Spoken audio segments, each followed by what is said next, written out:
All right, welcome back to another solo episode of Craft Talk. I'm your host, Tito Mendoza. And for this topic, I want to talk about the craft to uniqueness. Basically, it's going to be about finding your unique creativity or your voice when it comes to the craft that you do. Whatever work that you do, there's some way to make it your own. And that in itself is a lifelong journey, and it's a pursuit that I'm going to be chasing for the rest of my life. But I think a lot of times I run into thought patterns where I go, I don't know where to start, or I feel like everything has been done before.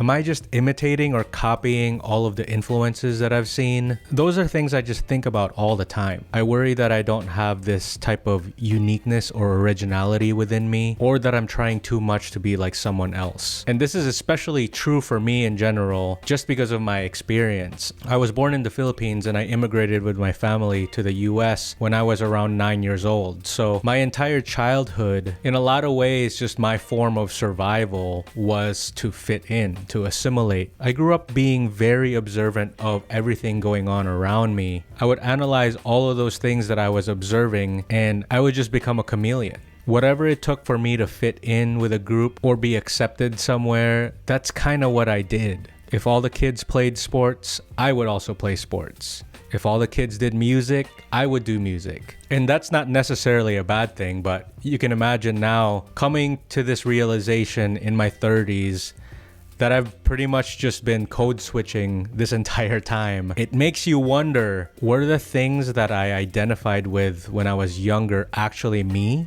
Or was it just a performance to be liked? And how far did I carry that? It can get you unraveled in some ways. And I think the answer lies somewhere in the middle. A part of it was the survival factor, but the other part of it was also genuinely true about myself. So yeah, that's a lot to unpack, and that's a longer story for another time. All that to say that this topic really permeates throughout my entire life. I think we understand that there's a bigger holistic picture in the whole thing, but for this episode, I'm just gonna focus in a little bit on just the creative identity when it comes to our craft and our work. So there's a few things I want to do.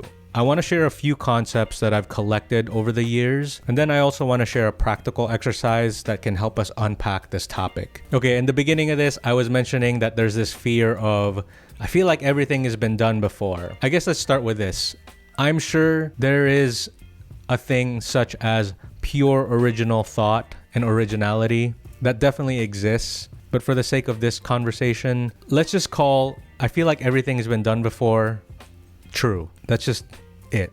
Like, everything has been done before. Let's start with that baseline. There's a lot of good resources out there that I've found that speak on this topic. For example, there's this author, his name is Austin Kleon. He has a couple books that are like really amazing for creative types. It's a really easy read. I highly recommend it. There's even pictures, and I love picture books. So if you're not like into super dense reading, Austin Kleon is amazing and has such useful information. He has a book called Steal Like an Artist, and just as the title suggests, it's this idea that all artists are inspired by others. Yes, he uses this provocative language of like stealing like an artist, and in some ways we're all kind of stealing from the people that we look up to, whether it's intentional or unintentional. He really breaks down this idea that a part of the creative process and finding yourself or finding your voice is about pulling, or as he says, swiping from other people's style. He even shared a quote from this French writer, André Gide, that says, "Everything that needs to be said has already been said.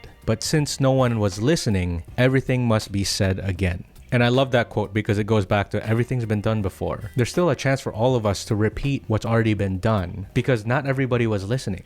And that also reminds me of a conversation I had with my friend Richelli. Since we talk a lot about social media and processes that work and what doesn't work, we were talking about repetitiveness. A lot of people worry that if you say the same thing or post the same thing, that people are going to be annoyed by it.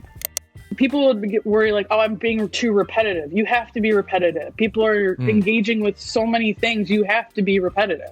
Back when I was making like a lot more music, I got on a kick of like reposting some old songs. And I remember a coworker of mine came up to me at work one day and was like, "Oh, I see you're doing some new music. You're doing your thing." Like, and I was like, yeah, man. And it's like, that was 3 years old. It makes you think like how much stuff people are missing because I was too worried about just reposting it again.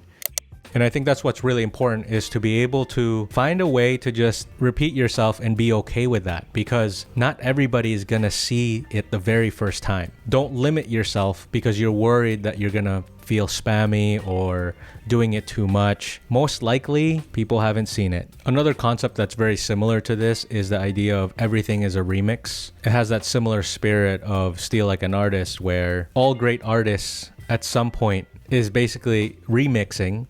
You can call it remixing, you can call it stealing, you can call it being inspired by. It's just how things evolve. When you think about the Beatles, they took from their inspirations, and then generations after the Beatles were inspired by them, and it just kept going down the line, and it kept evolving in its own way, becomes their own unique original material. And all this is just a big reminder to not get too hung up on worrying that what we're doing is not original enough. It's probably not. It's already been done, but you still have a chance to say it again for people who didn't hear it the first time, and maybe you could find a way to present it in a completely different way in your style. Okay, let's move on. I want to share a practical exercise with you. I found this to be really fun, and hopefully it helps you kind of narrow down what your creative identity is or your tone of voice. So here's your homework. Pick a discipline that you want, whatever craft you're working on, create a pie chart for that specific discipline, and make rough percentages of the people or the ideas or the tones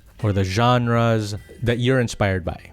So for example, for me, the craft of interviewing. There are so many different styles of interviewers that I can watch and learn from. So this isn't a complete thing, but let's just say I want 30% Sean Evans from Hot Ones because of his casualness and making guests feel comfortable, with a little mix of Stephen Colbert because I think he's really intelligent or has witty banter, a splash of Kevin McCarthy, who's an interviewer who does a lot of movie interviews and has really deep, thoughtful questions that make the actors and actresses go, whoa, that's quite a question that you asked there. Wow, like they really appreciate it. And then like 1% Conan O'Brien, just for like the wildness factor, right? So you create this composition of all of these people that you think it would be really cool if I can have a little bit of a mix of this, and see what that looks like. You're creating a picture of what you feel like you're trying to achieve. This does a couple things. I think one, it helps you curate a little bit. It forces you to choose how you want to represent the style that you want to communicate. Two, because you're making that curation, I feel like it gives you a clearer understanding of almost this genetic makeup. And it hopefully gives you a little bit more direction of, oh, okay, I do this because I actually really like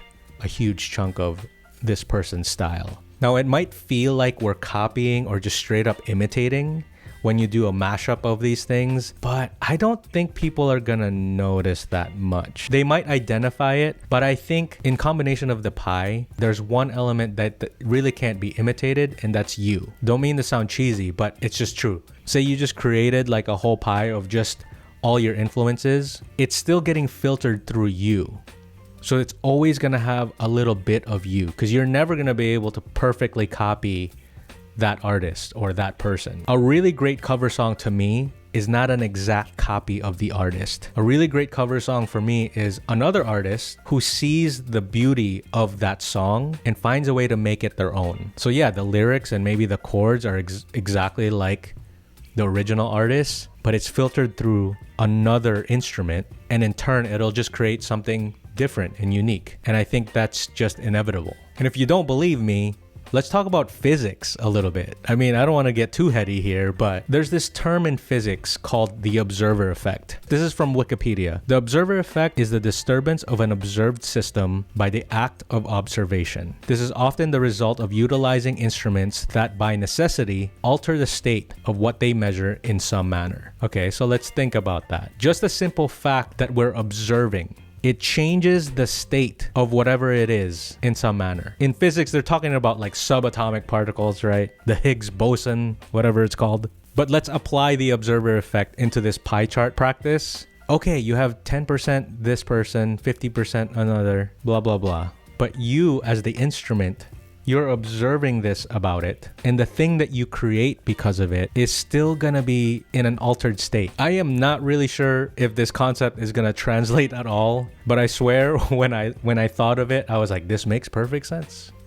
Just the fact that it's getting filtered through you, it's gonna be different. And that's what makes it uniquely you. I had a similar conversation like this with my friend Robbie about originality. And we talk about this idea of mixing the familiar and the unfamiliar with our work. And I think that creates awesome, unique, original work.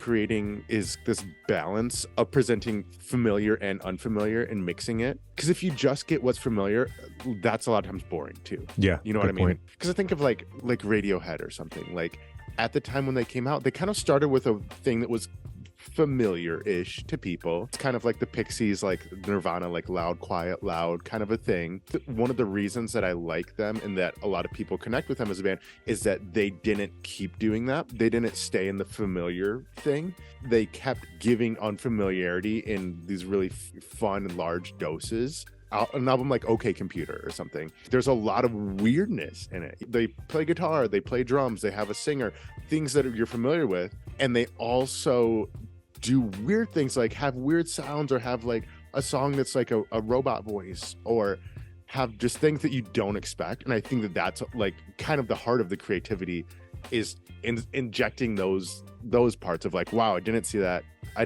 coming. I love that. I hope that this has been helpful for you. I threw a lot at you there. Whether you're completely lost and don't know what direction you're headed, or you feel like you're not doing anything original or groundbreaking, hopefully this conversation that we're having is just a good reminder that the craft to uniqueness is actually just realizing and recognizing that you've actually been quite unique this entire time. Just gotta observe it. All right, well, that does it for this episode of Craft Talk. Thank you so much for listening, and we'll catch you next time.